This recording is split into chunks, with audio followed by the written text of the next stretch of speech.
Hello ladies and gentlemen, Dave Dobbs here. It's the 20th of December 2024, so we're a day before the solstice, so I want to,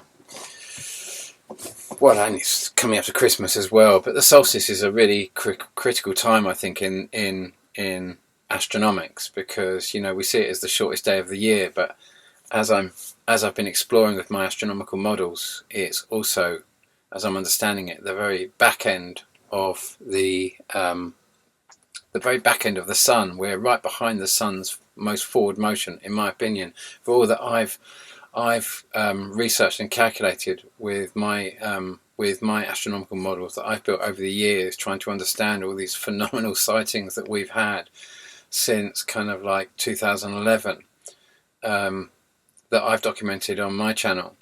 You know, my channel started in 2014. Ironically, one of the most compelling shots, before I talk about this shot, because this was posted on the 13th of December by World of Signs, and was this incredible object flying by. And in my previous video, I'd said that this object's going to fly by, that we're going to see it. It's going to be an epic shot, and it seems that there it went. But we'd gone, it says November 24 there. He posted this, so I'm imagining that we'd gone by, we'd obviously gone by it, you know, imagining that, well, let's just look at it. Let's just look at the path of as I've researched it, as we've, you know, do you remember I posted this shot? It was caught by, sorry, it's a bit blurry there, I don't know why, but it was posted on October the 28th this year, 2024, and we see the glow there.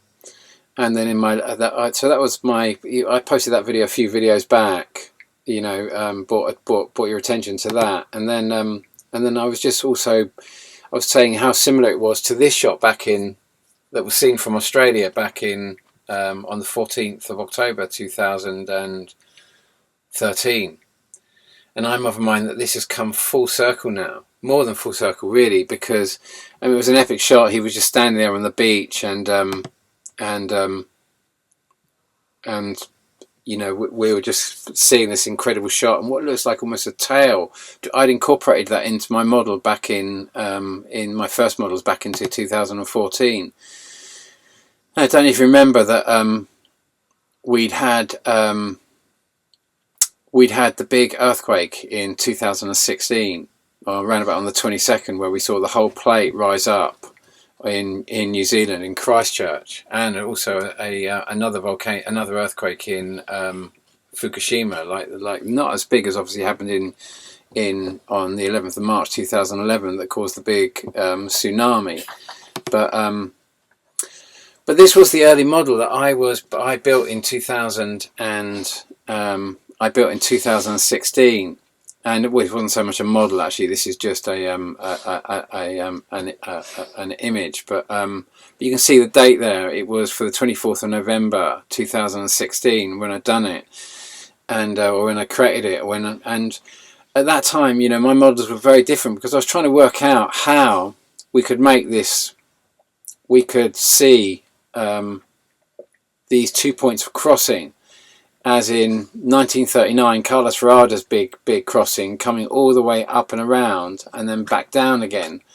So we've got, and this is the Earth at this point, but this and going around here, but we're seeing that this object, this big red object here, that's come all the way up here, all the way around and all the way back down.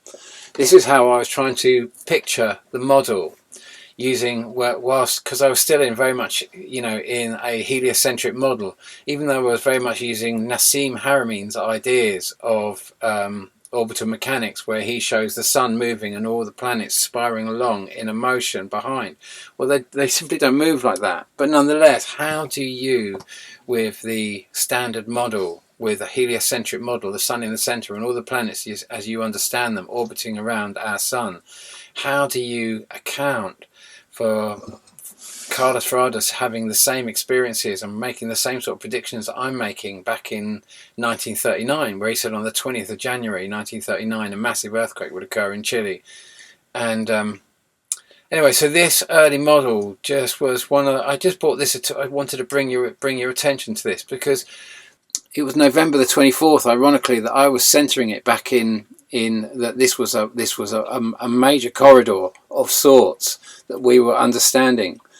And so when the earthquake came in, it was just like, oh my goodness me, this is massive. And that was another shot of these are old videos of that earthquake that occurred on around about the 20th 22nd of November 2016. And then of course, you know, like I say, we have on the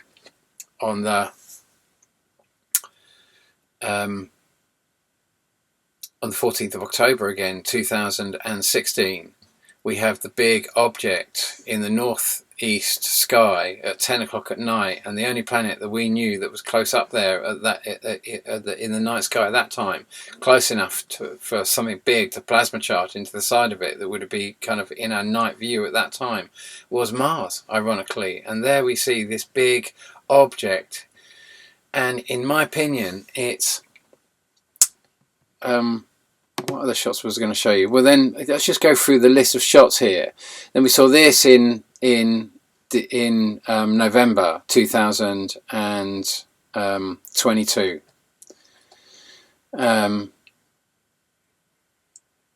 And then we saw this in well, this was posted on November the 4th, so you know it would have been quite recent to that time. UFO Mania posted it. We've got well, he's got October the 19th there, but you know that's when he was collating the shot. So it's going to be kind of late October, you know, late October, or somewhere in mid, you know, October sort of time. And then we had that shot posted on November the 16th by Mavi UFO Alarm. And then we come back to this shot here, which was, you know, I said it's going to go by. I said the Icelandic volcano would go off. I was imagining it was going to be much more intense. But the reality of it is that this object still hadn't reached the closest, if you like, perigee point to Earth. And in 2016, it had gone. It was way past Earth, so to speak. Let's now go back to the let's go back to my astronomical model. Let's go back to this model, and I've got these, as I've discussed in most of my videos, I've got these slightly confused, and the reason I'm going to bring all this together in this show is to reveal something about the elections, which I'm starting to kind of know, because now I'm starting to get a bigger view. So let's go back to well, let's come to 2000 and remember in 2020, and we'd seen that shot on the 9th of July, and it was a Nick Thomas shot on the 9th of July, and it was eclipsing the sun. So I was always assuming, because of the way I'd built the models and because of the massive storms that had happened at the time of, you know, one of the biggest sightings that we've got to take into account in all of this is what happened in July 1588, where the Spanish Armada is coming in. We've got Sir Francis Drake, kind of like one of the British captains. I think he was also master and commander of the fleet, but I'm not too sure. But he was certainly one of the highest captains at the time, admiral or whatever. But he was basically top of the tree of the fleet, and he's there playing bowls. He's there playing bowls when the biggest fleet to ever set sail is sailing. He's in Plymouth playing bowls, looking out over the sea. There's the fleet going past Britain. Now these are basically ferries to ferry the troops across that are waiting in France, what is now Belgium, to kind of bring them across and into the and begin the biggest invasion of Britain and reverse everything that Henry VIII had started by breaking away from the Catholic Church. And obviously Henry had wanted a son to kind of be there to deal with the kind of like the repercussions of breaking away from the Catholic Church and all that was going to come. And finally it came. And who did he leave at the helm? He left a woman, Elizabeth. Well, I mean, she was, you know, it was a complex story because actually, you know, the Catholics had basically, after Henry had got Queen Mary, Bloody Mary, who was Catherine of Aragon's daughter, and he divorced Catherine of Aragon and caused loads of trouble. Ironically, Elizabeth, the first mum, was one of the wives that he beheaded, and yet she ended up following in Henry's plight. And so she was finally, you know, it would look like that, you know, back when I can't remember the exact year now, but when Mary died, you know, everyone thought she was giving birth, and Elizabeth was locked in the Tower of London awaiting orders for execution, and they just needed a mandate for her execution, and Mary was going to give birth, and that would have given a legitimate heir to the throne. Elizabeth could have been beheaded under charges of conspiring with Protestants, and it would have, and then Britain would have been fully under the rule of Catholic rule again, and the Spanish Inquisition that had ripped through much of Europe, certainly ripped through Spain, and ripping through much of Europe was Bloody Mary, you know. But that's where she got her name. She was already bringing the Inquisition into Britain, and then suddenly she goes to give birth, and it all looks like everything's going to change, but it's a tumour apparently in her stomach, and she died. And Elizabeth was then taken from the Tower of London, where she was waiting to be executed, and taken straight to the throne. So it was a total miracle, just like the total miracle that happens when finally the Spanish Armada is coming in, the biggest fleet to ever set sail, and is scuttled in July by this massive storm. Now, we're told that John Dee's advisors, John Dee, who was Elizabeth's one of her main advisors, had basically would seem to have said to her, "You cannot go to war at a time when this thing is passing. If you go to war, if you're at war when this thing passes, you are effectively, whether you like it or not, at war with whatever it really is in all its awesome power. You are at war with that, because you cannot be at war when this thing goes by." And this is the mistake the Romans had made in 262 when they'd gone to, when, you know, they were ruling by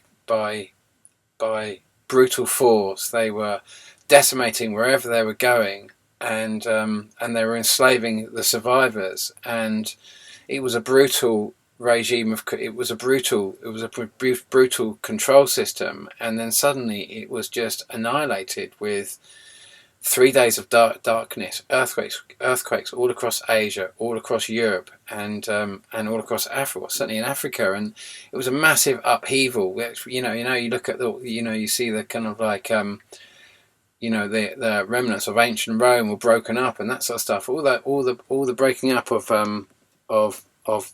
what you see, the big columns in Greece now are all broken. That all happened in 262. That was the downfall of Rome. That's when the Roman Empire fled Rome and went to Constantinople to reform, but to reform as the Roman Catholic Church, to have a whole new control system, a control system of religious belief. And so when this storm come, when after we're seeing after we're seeing Sir Francis Drake playing bowls, then they don't. This is the time when you want to take as many of those ships out as possible, because those ships are going to be ferrying the troops onto the battleground. So every one of those you take out, the less troops that can come across, which means it's easier to combat the kind of the problem, because you've got less coming over. But they didn't stop any of the ships. They're letting them all go round. They're not interacting in any way. And the reason I'm saying this is because we've just seen Syria fall, and Syria just didn't do anything. They just didn't do anything. They didn't fight. It's like all the troops, just all the people in power just suddenly left all of a sudden. It's like they knew they couldn't go into a state of war. And we saw that. And so when I built this model, I positioned this in my previous model, as I often talk about, in the previous model. I'm just going to do without the overlays here, but you can see that if I just come back to 262, when this model really, if we come back to 262, in this model, you can see how I've got our Sun and what I'm calling Pluto orbiting what I'm calling Planet X in the center here, and there I've got the Sun.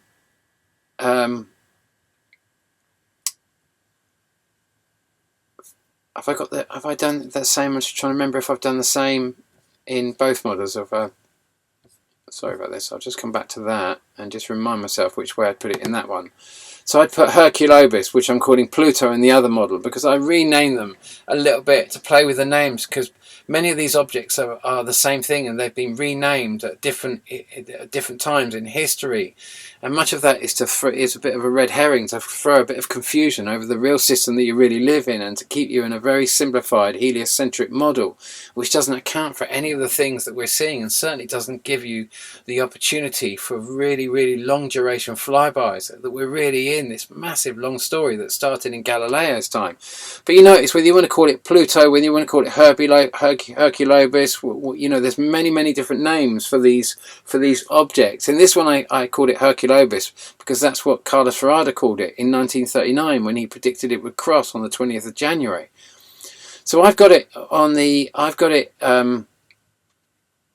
inside here, and the Sun on the outside, but it's a more complicated model to look at it in this sense. And this model, it turns out, is when I was trying to calculate how when these two sync up like they did in 262 and like they are now, and they're so close, the objects of this object are so close to our Sun that they're being pulled in by our Sun.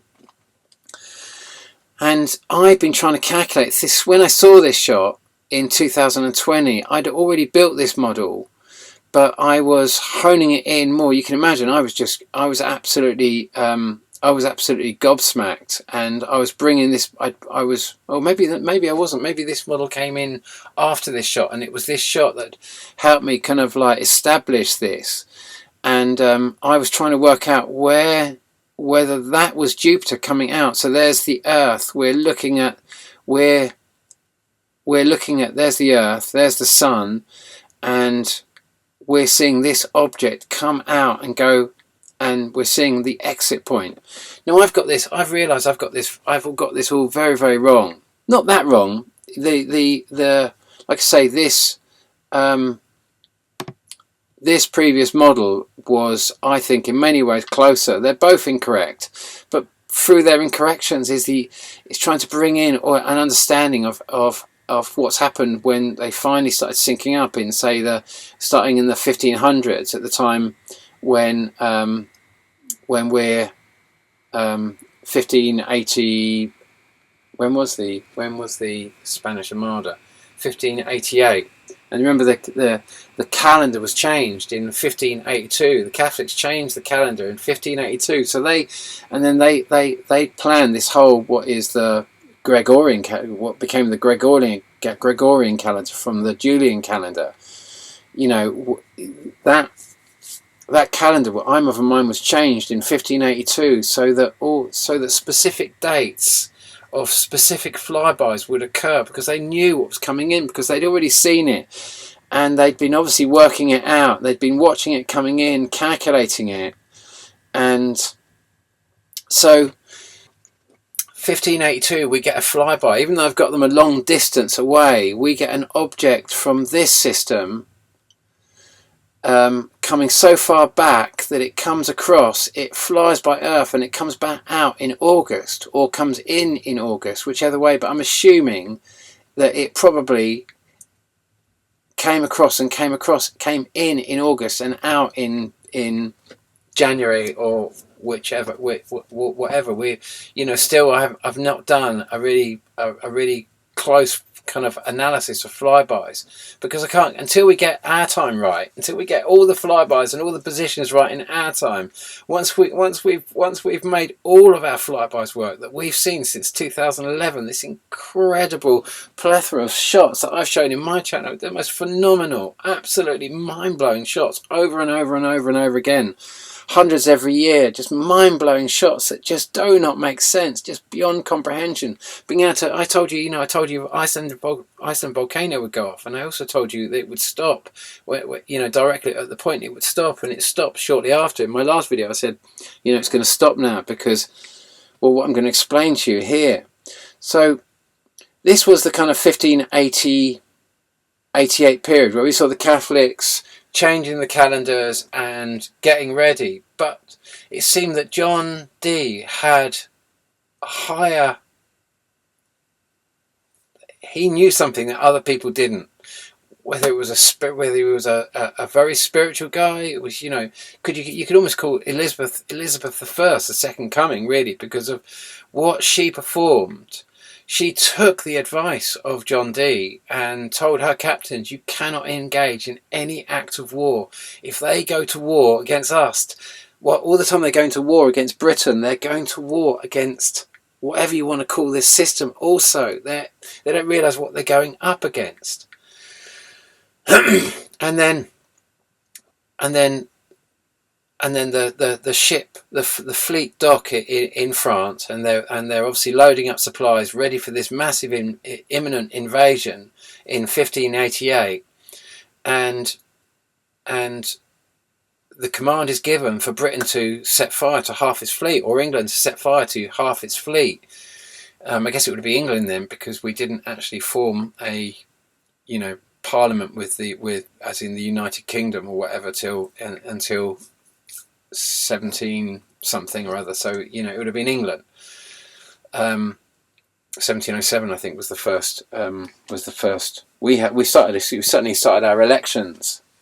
Well, we're going to go into this. We're going to go into elections and periods, because you're going to see how our governments have done a very similar thing to what the Catholics did in 1582 when they came up with a whole new calendar, which wasn't, the Gregorian calendar wasn't implemented, I think, until 1752. So the Commonwealth didn't implement it. America didn't implement it. It was just Europe, and obviously it was the Roman Catholic countries that implemented the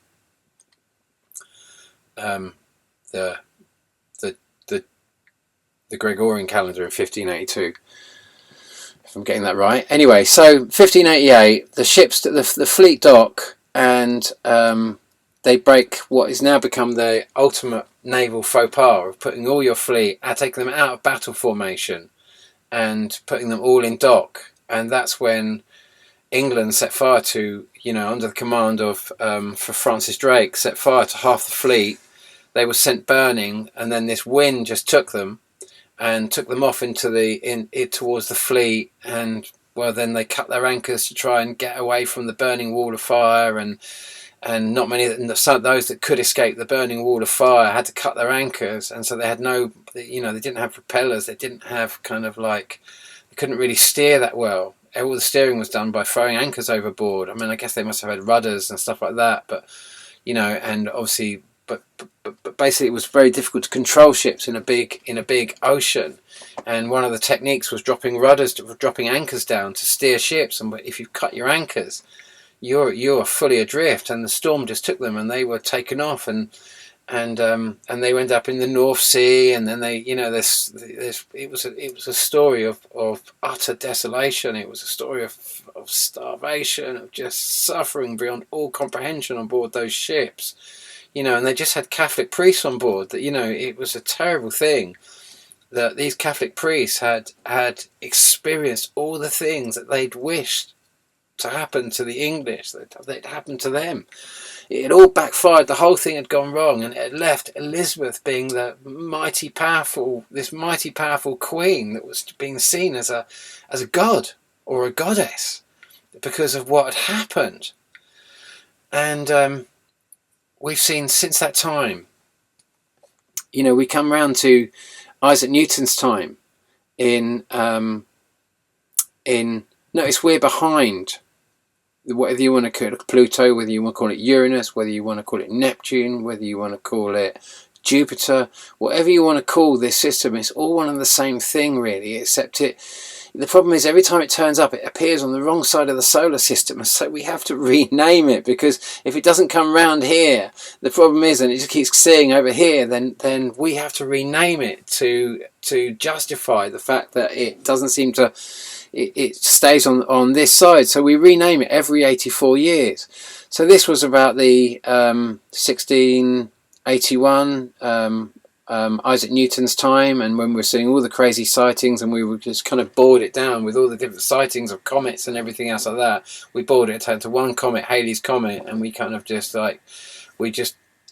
didn't talk about all the other crazy sightings and all the other crazy activities and big long duration volcanoes and all the rest of it going on. We just kind of we just brushed all that under the carpet. But then we come to 1781, and notice we're getting closer and closer. So these objects, even though we are, I've got it here, like we don't really know how close we were to these objects, because we were having sightings at this stage. We weren't having the big close flybys. This is the perihelion point, or I can't really say the perihelion point because that would imply closest to the point to the sun. But this is the front edge of the system. The Planet X system is moving along in this direction, and in this model I was still trying to ascertain what is the forward direction. I didn't know it was the 21st of June. I was trying to calculate it, and I was off a little bit, because I was using all the sightings that we were getting to try and determine which was the front direction of our sun, and thus which was the front direction of all these objects, because they're all charging forwards, but they're in an orbital relationship, but nonetheless they're all in a forward motion orbit. And so our sun has to come around the front edge of this, as does this whole Pluto system. So when they come around the front, they're much closer to the front, and they're all bunched up at the front here. So this is where we get, when they cross the ecliptic, our sun crosses the ecliptic of the big Planet X system and then recrosses over here. These are our big points of crossing. This is when all the action happens. This was Carlos Farada's time when he made his prediction, and this is where we are right now. And in these points of crossing, and we're going to come back round to it, but this is the critical point really, because this is where 1781, William Herschel is coming up and saying, he can see a big blue planet, or a big planet. Looks a bit like Jupiter, and so is born this whole thing. Well, when was the first elections? When was the first president? It was, in America, in terms of having these 4-year cycles. In terms of having a 4-year cycle. I mean, I don't know how before George Washington, I think, 1789 or whatever, before George, I think it was, please excuse me if I've got that wrong, but I think your first election was in 1789. And our first elections, as in the general elections as we understand them now, was 1802, something like that. It was the same sort of period, and then we've seen the massive plight of all those who are eligible for a vote and everything else like that since 1802. We've seen that massive plight, but since that time, this idea of these 4-year elections, and certainly in America, this kind of like this lame duck period where you have these eclipses of power, where it seems like now, where there's no one at the helm. And you'll notice that this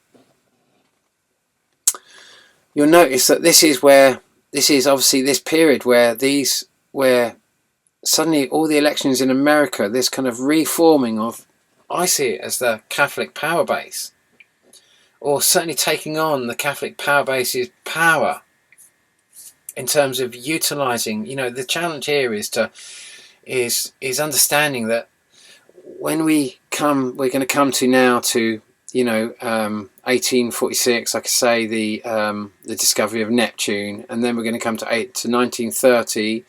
You know, we're going to call it Pluto, and then we're going to start. This is where this model starts exploring these.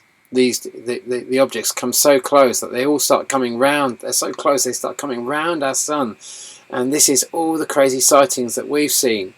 You know, these are guesstimates because we didn't see them at this time. We only started seeing them in 2011, and this is because before 2011, by 2018, we were getting the long duration volcanoes, and then in 2020 or 2021, more really super long duration volcanoes, breaking all the records, breaking even the longest duration volcano, which was around about 1580, 85, 86 in La Palma, ironically the same time as this massive event that causes this massive storm that John Dee absolutely knows is going to come in. He absolutely knows it's going to come in. He's been watching it for a long time. He's been predicting it. They've obviously been feeding intel into Spain to say they're going to do this and they're going to do this, and by that date they're going to be ready for some big invasion. Something big was going to happen that was going to force the Catholics to get their act together and make their big invasion. And however they managed, whatever disinformation and whatever propaganda they'd fed to the Catholics, or however it worked, the Catholic Church absolutely believed that, or maybe it was that Spain was becoming so powerful that Rome was actually fearing Spain's awesome power themselves, that they told them to attack on this day, that they wanted two nations to go to war at the same time, that both nations got scuttled, that they were going to take out two birds with one stone. They were going to take out Britain and all of those that joined this invasion, that all these nations that went into this massive war would all go under the wheels of this thing. And the mistake that was made in 262 was now going to be used as a weapon. They were actually effectively using this flyby as a weapon, because anyone who goes to war when this thing is about is going to go under the wheels of it. And so he could predict, and the evidence of that is simply him playing bowls, the master and commander of the fleet, the most strategic point where he could take out the most amounts of ships and stop them ferrying them across that short distance across the channel. There was the opportunity. We'd lose a load of ships, but at least we'd stop the ferrying capacity, or restrict the ferrying capacity of troops. And so the reason we couldn't see all these flybys before 2011 was simply because they were coming in from our day sky, and they were just hidden in plain sunlight. It wasn't until they started coming onto the ecliptic plane did they start coming into view, and that's where we've got all their magnificent shots, is that they've come into view. Basically, this whole system has been so close to our sun that has either been above or below our sun, but lost in the daylight skies. It's like the moon can be right there at closest point, and yet we can't see it because it's lost in the daylight sky. And so much of this has been lost in the daylight sky, and it's only in these periods where it all starts coming in on the same ecliptic plane that we start getting a view of it. So when we start seeing these corridors, where it seems that we're seeing Jupiter, if you like, coming round Am I getting that right? Coming round. Let's just see which way I've got it. Oh no, it's because I didn't call it Jupiter. I called it Hydra. So I named Jupiter as in the big blue planet Hydra. Imagine that it wasn't coming out. Now we're understanding it. So we saw this shot in August 2000. I know I've got it in 2014 there, but we saw it eclipsing. You know, we were kind of like it was like we were here going round. Where's Earth? That's the path of Earth. We were somewhere around here, and this object was coming in. Well, let's come to 2020, where let's actually go now. Now we've explored the. Because I think it's probably better now I'm playing with this model to use this model with the overlays. That's a bit better because I've condensed them into this model. I've put them all in a much more in a much more tight sequence. So we can just come to 2020. Because obviously I've been experimenting with that. Was the shot there, and we're seeing Hydra cutting across there, and there's the Earth going round the Sun. There's the Earth going around the Sun, and there's the big object coming out, and we see it eclipsing. And I'm assuming, and so I'm saying, well, if that's the exit and we build it like that, then this object's over there. Well, this is actually closer to the truth, except that I messed it up a little bit, and this object is actually much further over there. As the more previous model, I brought this actually further in over here. I've put Pluto on the inside, or what I've called Herculobus on the inside, and kept the radius of our Sun on the outside. And actually, I've got it more correct here. So there's so many corrections I've got to build to this model. But nonetheless,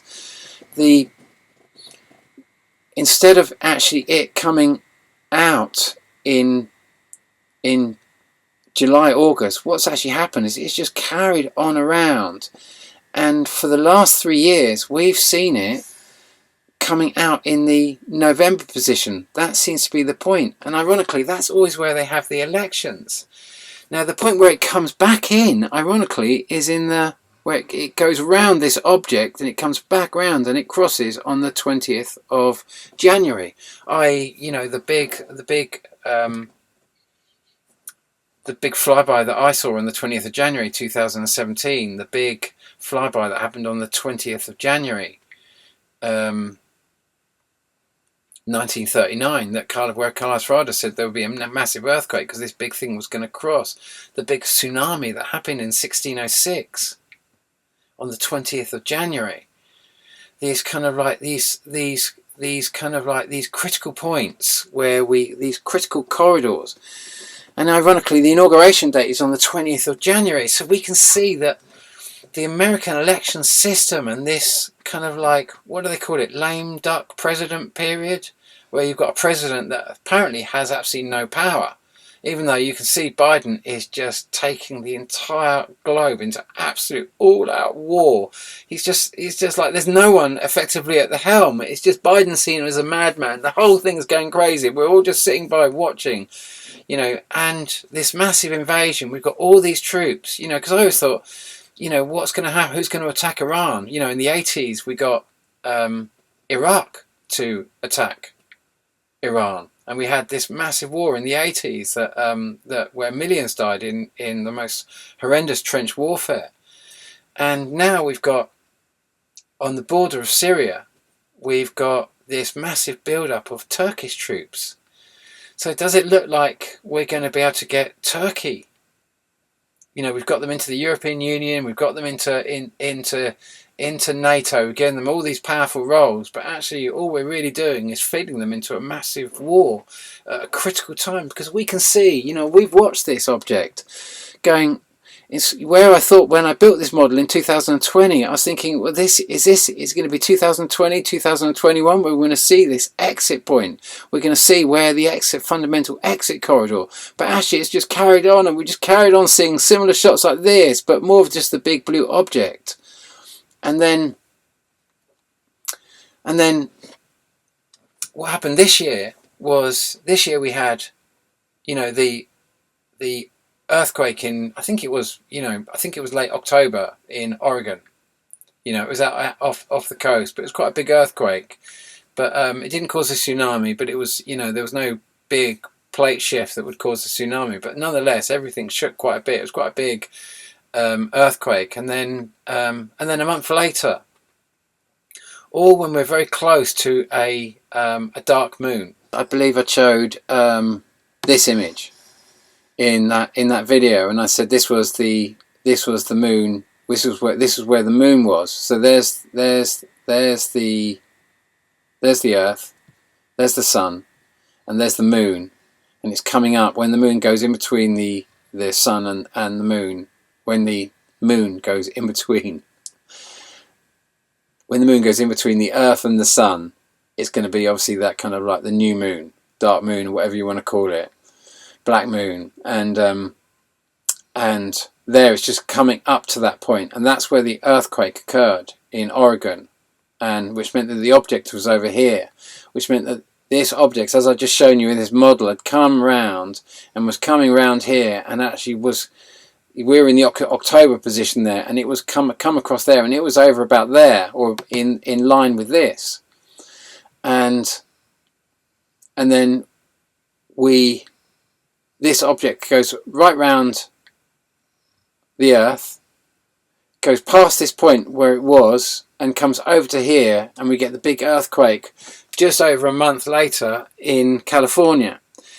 And by this stage, this object was here. We'd actually carried on going past it. It was on its exit trajectory, but it hadn't come out yet. It hadn't passed Earth, so to speak. It hadn't performed an exit trajectory, so to speak. And then if we go to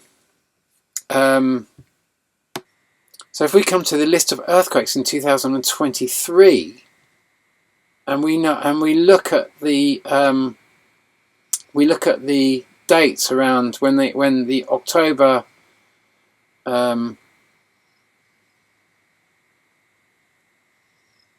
we've got September the 8th, we've got October the 7th, and we've got November the 3rd. And so we're going to try and remember those, because we can bounce back between them. And now we're looking at the lunar calendar of the black moons, just coming into the black moon. Is that September? September, just what did we say? We said September the 8th, October the 7th, November the 3rd. So yeah, so we're just coming into it there. October, same thing. We're just coming into it, so we can see we're approaching it at that point. It's before. It's just like the earthquake that happened in Oregon, basically. You know, you can see we had the same pattern going on, and obviously the biggest. Well, I mean the biggest. You remember that I'd said that it was going to be these massive earthquakes here when I said this is when you're going to have the massive flyby of the pair, what I'm calling the pair, and I said they're going to be absolutely massive. And so all of these events were you could where was that? I don't know if you remember the. I need to show you an updated model. This was the updated model, and if I come back, because the last model only ran up to 2020, 2021, but I'd said that this object was going to come in, and you were gonna see it, and it was going to be massive, and it was going to come with a massive earthquake, and the Guardian earthquake cloud, as the Guardian, in the comments section, people often call it the earthquake cloud, and I said that's what you're going to see. You call it what you like, but it's a massive planet shrouded by this massive thing that looks like a cloud, like a lenticular cloud, except it's a lenticular cloud kind of on its side, and it's this massive object. So okay, so I am, that was well, let's just come back now to, let's now come back to that shot and the big flyby that we see, and this massive object. What's that massive tower behind it? you know, someone's made a video and say you're going to see it. You've seen it now in the November position and leading up to the November position, and we've got the most incredible shots. Like I say, remember that shot here, just very reminiscent to the original shot, like this, same thing, except this was seen from Australia, and this is now seen from Alaska. This was back in October, both in October, you know what I mean? But that was 2016, and that was October this year, looking the same thing, except that now we're all on the ecliptic plane. Now this big object is being seen on the ecliptic plane. You know, it's come full circle. We're, you know, this was, you know, we can see that though we're going to come into an amazing array of shots over the next months, because all the objects that have come in around this object, not just the big blue one that we're calling Pluto, that we're calling Uranus, we're calling Neptune, we're calling kind of like Jupiter, we're renaming over and over so we don't realize the real orbital mechanics of what this system is, because the orbital mechanics of this system is used currently as a military weapon just to try and drag other nations into war and plunder their wealth. And it's just a whole system used for greed and for very nefarious kind of like horrible processes that keep the vibration of this planet and this earth at its lowest, whilst we use this heavenly planet. This is the home, as I'm understanding it, of the fifth dimension. This comes by periodically every 1800 years, and this is an ascension point for beings on this earth to take all that they've created here and take it to a higher level, to another type of energetic world. You know, this earth realm is like a mining realm. You know, you come here, you incarnate in these human bodies made of mud, you know, formed from mud, formed from the earth matter, and you come and you experience life in these bodies, but all you create on a higher level is all created is all transferred into a higher realm, whatever you want to call it. You know, Shangri-La, whatever you want to call that fabled kind of like higher realm. And there's been other realms that have been created also, lower earth astral realms that have also been living off our experiences, taking some of our worst experiences and using those experiences to build realms. There are different heavens for different beings, and different souls and different beings operate on different vibrational frequencies and what they're building into and what they create. Some build in hate and greed and selfishness, and some build in love and sharing and generosity. And this is a realm that's built in this. And all that's happening right now is a massive attempt to, well, before we go where this is going any further, what happens now? What happens at this juncture now? Where do we go now?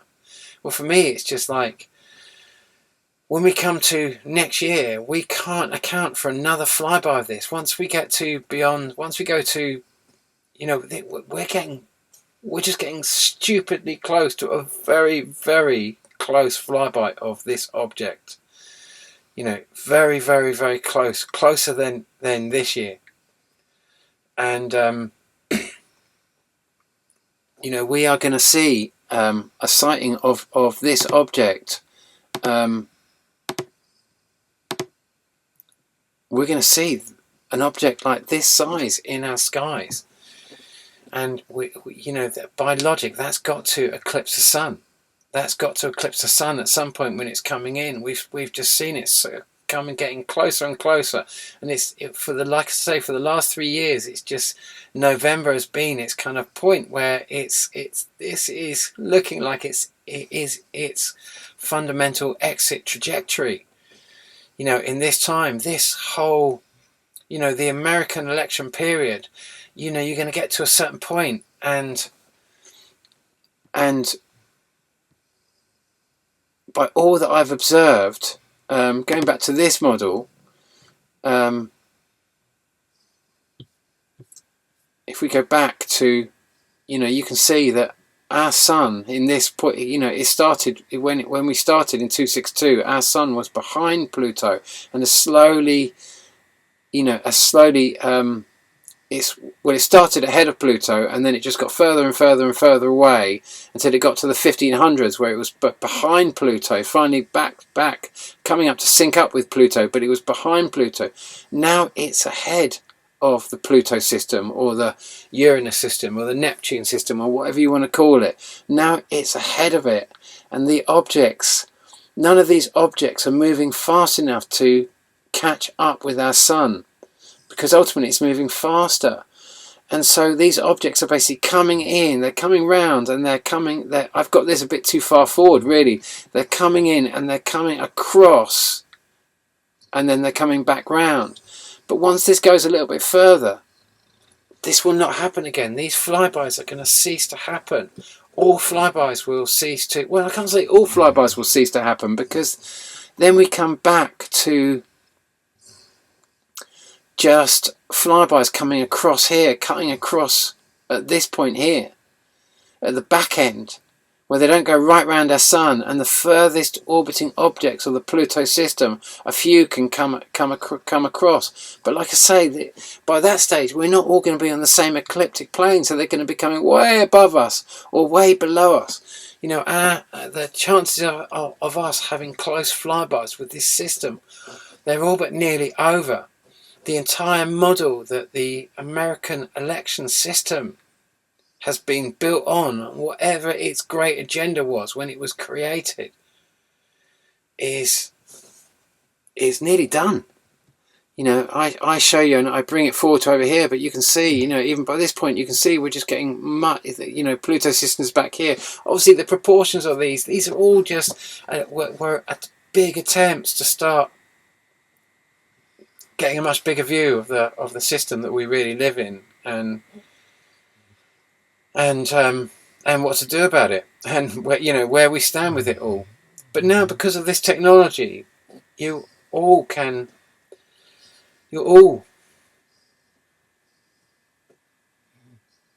have the wisdom of John Dee now. You know, you can see what's being created here, and all these different countries that are being driven by this massive agenda into this massive war, because this is not an attempt to take, this is like an attempt not to, for one country to invade another. This is an attempt to get the whole world to go to war. So this is a much bigger process that is happening to our planet right now. This is not the invasion of a country. This is the total invasion of humanity. This is trying to, and we know what's going to happen next year, because they did it this year. This year, when we got to November, we got to the closest point. They were firing up their Large Hadron Collider. They were putting 14 trillion electron volts, or nearly 7 trillion electron volts in each lead ion. They were using lead ions. It's like they put lead into the it's like they'd weaponized the Large Hadron Collider, you know, and they'd filled these electrons with or they'd not electrons, they'd filled these atoms without I guess they've been stripped of their electrons, and it was the protons and neutrons, or just the protons, I don't know, but it was the lead ions filled with 7 trillion electron volts, or virtually nearly it's 14 trillion electron volts per pair, and they were colliding billions per second. So, you know, this has taken a long time to get 14 trillion electron volts in each pair.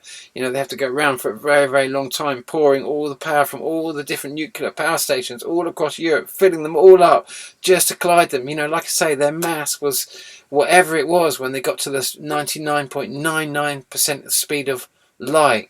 And then after that point, when they couldn't go any faster, all they've done is they've just increased the mass of these tiny particles to contain all of this energy from all these nuclear power stations, all filling in, all to make this massive bang, to make this massive bang and to release all this energy right on the planet, right when we're next to this big blue object that we've make all these different stories to try and hide and throw behind all these astronomical stories to keep you in in a static sun heliocentric model, a 500-year-old antiquated model, just so we can perform this, whatever we're trying to do, this terrible thing that we're trying to do to this planet of taking it into all-out war at this critical time. But you can see via this model of where this is all leading. All I've tried to do is charter this and try to make sense of this with these different models. And you can see now between these two models, you can see the errors, and you can see what I've been up against as I've tried to understand, because these are, just to find one of these positions astronomically takes an enormous amount of research. So building astronomical models, none of Carlos Ferrada back in, when Carlos Ferrada back in 1939,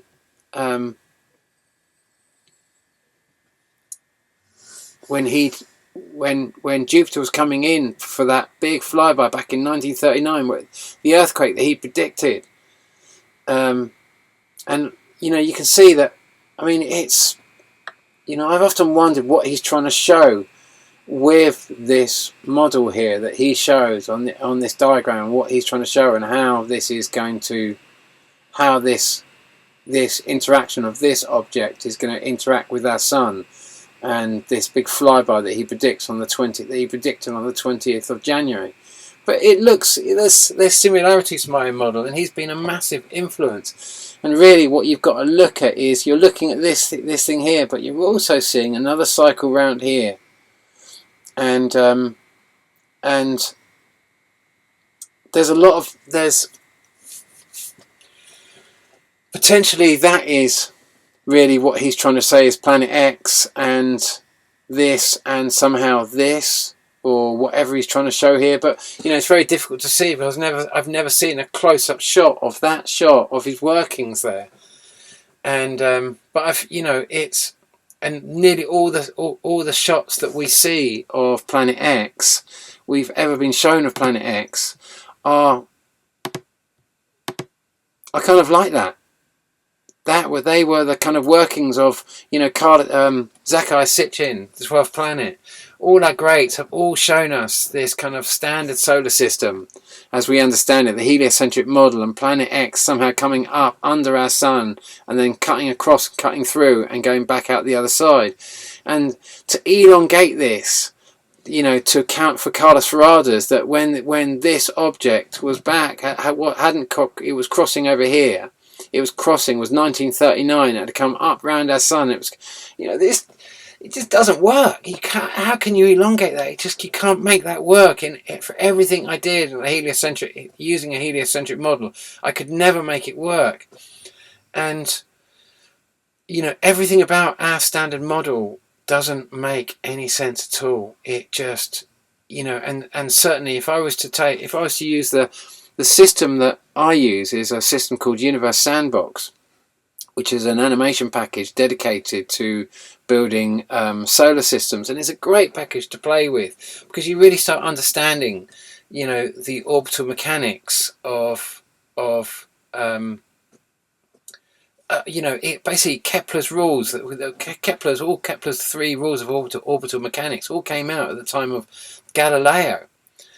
In the kind of late 1500s, and that's where the 3 rules of orbital mechanics were released, and they don't make any sense anymore. Because when if I just come back to, say, this object here, and I just show you, if I show you like that, you can see that when an object is, so in here, the primary we're calling planet X, and we've got our sun and Herculobus orbiting this primary, planet X, even though we would normally consider our sun the primary, but here we're making something else the primary. Seeing as the sun's coming round here, it's travelling in the same direction as planet X, which means that centrifugally it is travelling slower past planet X. Then when it gets around to this side, it's now going to be travelling the opposite direction to planet X, which means centrifugally it's travelling faster, which means it's going to get thrown off further. Now, Kepler's rules of orbital mechanics were kind of an equilateral. Yeah, he elongated the orbit. So it came round the front like that, and it came back round, but it was equilateral on both sides at the point here. There was the same distance here and the same distance here, which meant that you could assume that maybe planet X, or whatever you're calling the primary, wasn't moving at all.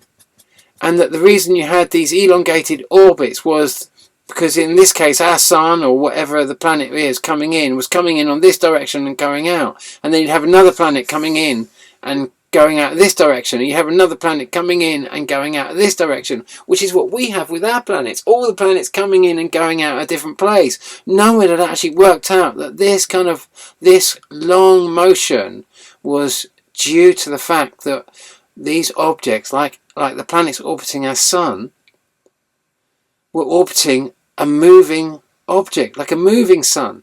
And as soon as you take any application that runs these, that you can do these simulations on, as soon as you you build our solar system, you have to always show our solar system as a static sun, because as soon as you start giving any real motion to our sun, most of the planets just get left behind. The furthest orbiting ones get left behind.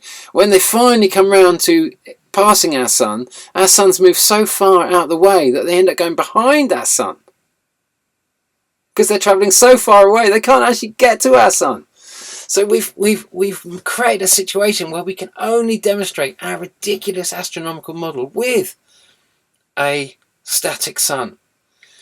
And I know I keep repeating all this information. I know I keep going around in circles, and just like these planets that I show, but it's simply because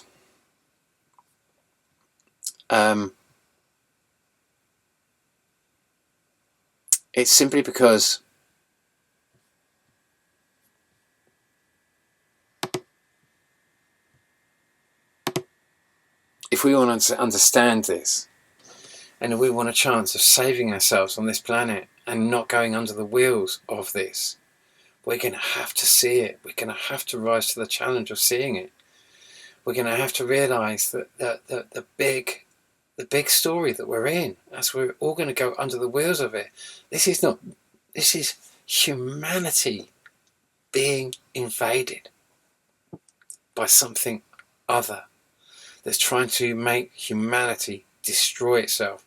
And not just destroy itself, destroy its higher realm, to make a massive explosion, to release all of that energy, to cause such a massive chain reaction when they fire the Large Hadron Collider up next year, which they're going to do again. They're going to do every year. They increase the size of it, and now, like I say, they've put lead, and this is and to fill that much energy with these particles, and then to release all of that energy at the same time, just like you do with a nuclear reaction. How could anyone assume that is not going to cause a massive chain reaction that is going to make a nuclear bomb look like a firecracker? This is an attempt to recreate the Big Bang, to prove the Big Bang created the universe, to let the Big Bang occur on Earth. It's got literally what it is written on the packet. So look, we are in a situation now where we can see that we've got a whole nother year. We can see so much of what's going to unfold here. We can see so much, and it could be that we've got another 2 years, because we come around to 2016 or 2026. That's going to be that's just 10 years. But we can see in 2016, this system was going out towards Mars. It was way past us, and now it's coming in towards us. In these, we're seeing it. We're just seeing it coming into view there. This is a big time. It's a big window of opportunity to kind of have the type of learning that our ancestors had, and get and also know when to be of peace, and and understand the bigger message here. So okay, so anyway, that's it for this one. It was just a kind of like a real trying to bring you onto the page of understanding that, you know, you're all seeing so much more of what's happening now. You know, like I say, all I'm doing is chartering this. It is what it is, but we're learning. Again, I'm going to now upgrade this astronomical model. Now I'm understanding so much of more of what's going on. The new astronomical model I'm going to release with. I'm going to start working on, and I'm also going to start now releasing Laughing Gas, because when I wrote Laughing Gas, it was a Tempest. It was a retelling of the Tempest, and that's why there's a picture of Shakespeare on the back. It was a retelling of the Tempest, and you know, it was at the beginning I try and show you my understanding of a shipwreck, and it starts with a shipwreck, which was in this book a crazy kind of like a crazy crack bender that creates the internal shipwreck. Because when you see Shakespeare, you can see it as an external story, but this is an internal story that we're really going through, where we're trying to overcome and take control of our own vessel, become master and commander of our own vessel, and overcome the beliefs that will allow us drive ourselves into this massive storm, to come out of this massive storm and to overcome it, and to realize that we need to command peace within ourselves and then command it all around us. And so I wrote that. So I'm going to release this chapter now, because it's for you, so you can kind of charter your way to kind of like coming into a higher state of peace. And last year I was just still sensing that I wasn't convinced. I still wasn't convinced this was going to be the biggest flyby. And I was seeing it coming in. I was thinking it could be, it couldn't be, and that sort of stuff. And I've just been watching it. And now we are at the point where we're starting to understand so much more about it, that I can release the other chapters of this as we go on in the coming months. And I'm going to do that on Patreon. I'm just going to put it up on Patreon, and those who want to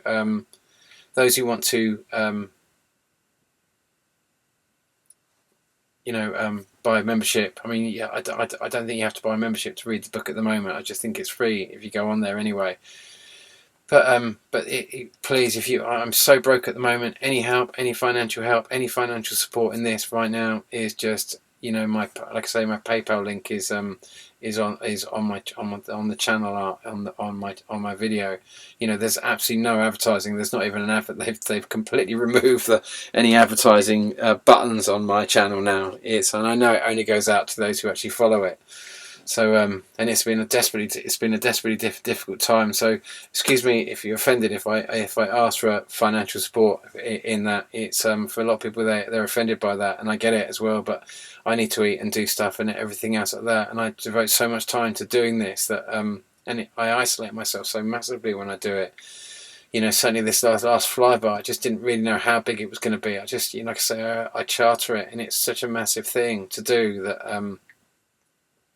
But you all have that John Dee knowledge now, and we all need to start kind of like working with that and planning with that, you know. And can I just say, you know, I'm seeing with Bitcoin and everything going really crazy, and there's all this understanding that Russia's putting a lot of their wealth into Bitcoin at the moment. Dangerous place to put it.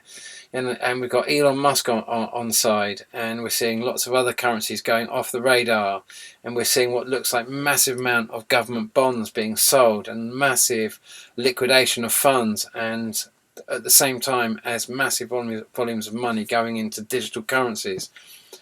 And do you remember Elon Musk told everyone he was going to start selling his cars in Bitcoin, and then he bought $200 million worth of Bitcoin, I think. I can't remember the exact number, but I think it was 200 million. And Bitcoin price went up to, I think it was something like $70 a coin, or something like $70,000 a coin, and it was absolutely amazing. And basically everyone had just taken all their furloughed money from the after the vaccine, after the what do they call it, after COVID, and a lot of people have put it into Bitcoin and all the money they were getting, and Elon Musk just sold all his shares and just took back probably every penny of furloughed money that had gone out over the last, basically over, probably across Europe, probably across America, probably all across the world. He made so much money out of that in one move. And we're seeing this migration of money into digital currencies, and he's at the helm. Is Trump going to be more likely to be loyal to the US dollar and the Fed and that system, even if that system got turned into a digital dollar and the dollar itself became a digital dollar and got upgraded to a digital dollar? Isn't that more likely than, you've got to be so careful, really hedge your bets at this time. Whatever you're doing, think very carefully. Make your big plans of what you're going to do. You're just seeing this unfold now, and you're all knowing what you've got to do. You're all kind of understanding you've all got your own processes you've got to do. You've got your own soul contracts of what you're here to do at these times, and hopefully all of this is just helping you awaken to which side of the fence you're really on in this, and what your role might be in all of this, why you might be hearing this grand story. And all of this is just trying to help you kind of understand that. So, honey in the heart, 1,000 thank yous. And on it goes. Like I say, we're just going to keep going. We're going to keep charting it. You're going to get a lot of crazy sightings coming in now over the next few months, because all of these objects that are coming in, this big red planet that all of these objects are really orbiting. Like this object's going back from, this object here, that all these objects are coming in and going round. Our sun and this object are orbiting planet X, basically. This is not planet X. And, but as we come round this, obviously we're going to get, this is on virtually on the same ecliptic plane as our sun at the moment. So we're coming into kind of like, we've probably gone past it now, but it's, well, maybe not quite, but we're next to it now pretty much. And it's a long way off. It's not like it's going to massively affect us, apart from when we when the moon aligns with this object, it's going to cause a bit of an earthquake. And then we're going to get, but all the objects that we've seen coming in and coming around this right now, a few of them are going to be coming out the other side. But we're going to see a show, but none of them are going to be near us. So we've pretty much done all our activity until kind of like, like I say, we could have a bit more activity going past this, but it's a long way away. So it's all our activity now is, we've got basically a clear year now till October, November next year. I can't see anything coming up until that time. So it's going to be a different time for me, so I'm going to be, like I say, rebuilding this model and reading Laughing Gas and taking the subject base into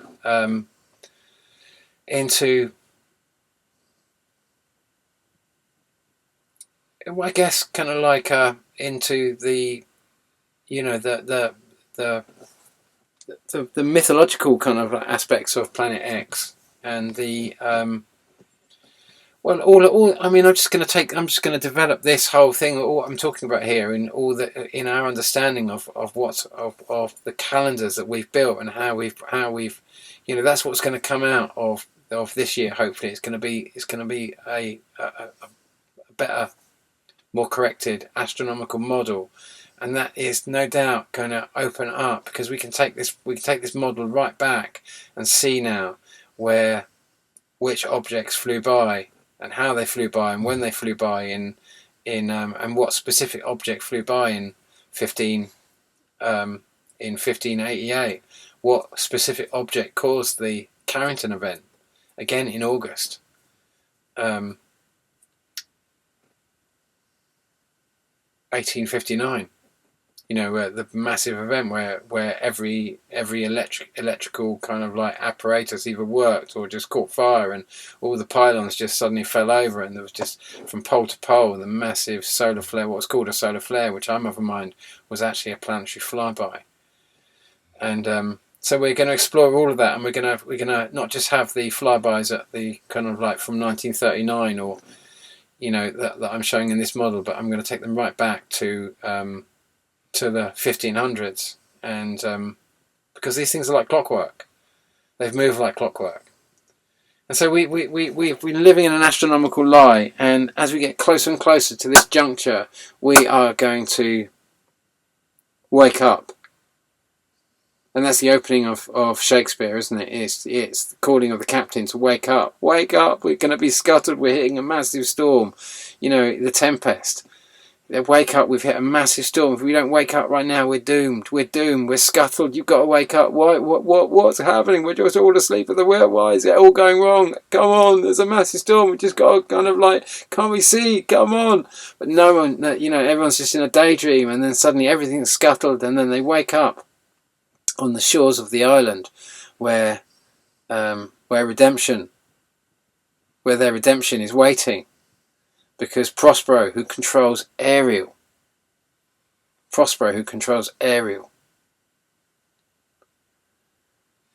brings all those who've wronged. Ariel is the boding spirit that he freed from the witch that does his bidding. So it's Ariel that brings all that are wronged Prospero to the shores of his island, the King of England and everyone else. I don't know if it's the King of England, but the king and his daughter, no, his son, sorry, who's going to fall in love with, ironically, Prospero's daughter. And the whole story is going to unfold of how Prospero ended up on the island and how his own brother had betrayed him, and this whole massive story that unfolds, and how this guy had become a wizard because he'd understood the power of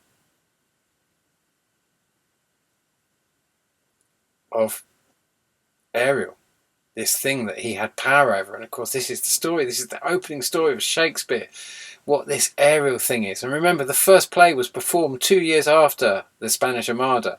The first Shakespeare play was performed in something like 1590, and the whole thing had happened in 1588. And in my book, I tell the ultimate Shakespeare conspiracy theory. And but that back then I hadn't realised, even though I'm retelling the story of the Tempest in my own writing, I had no idea that all of this would unfold with me finally understanding what Ariel was, who Ariel was. I'm trying to find the miracle that can stop World War III in this book. That's what I'm searching for. Prospero's magical thing that obviously, the whole story had been written.